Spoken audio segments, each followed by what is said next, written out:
One day, when I was around 10 or so, my grandpa took me outside and said he would teach me how to mow.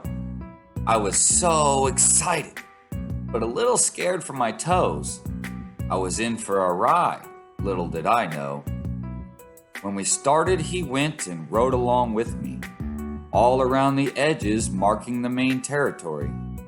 That part made me nervous. I was no longer so sure of this. In my throat was a lump. Everything would be hard to miss.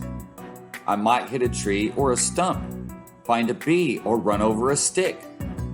He smiled and said, "That would be all right," as he looked at my eyes that were so full of fright. He laughed when I couldn't figure out how to go. He laughed, "You have to turn off the brake, you know," which he did with a laugh, and the thing took off fast. It scared me to death as I let off the gas, closing my eyes because I knew I would crash. "Just accept you have control," he yelled to me without a scold. I pushed the pedal and began to roll. Slowly I went, missing the edges. He just laughed, "You'll be back in a few seconds." Pretty soon I was getting the hang. It felt so good that I found that I even think that I sang. But then the mower made a loud bang. I jumped in fear and thought it was strange. My grandpa smiled, "It's okay, just watch the lane."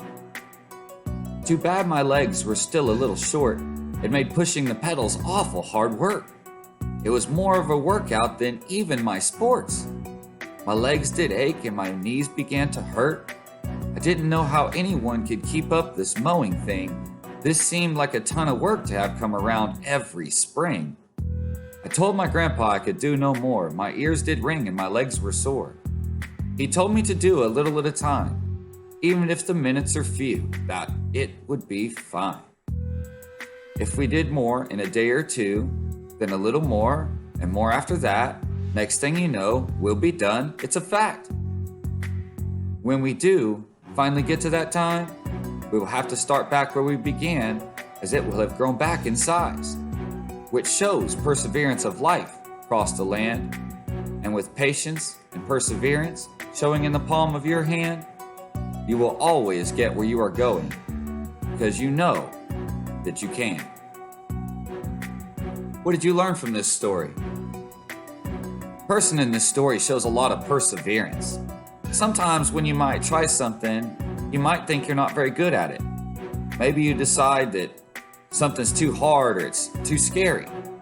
Do you think that with a little perseverance and deciding that you are too strong to give up, that maybe you could be better than you think with time? Perseverance. Don't give up. Have patience. Accept yourself where you are and be the best at being you.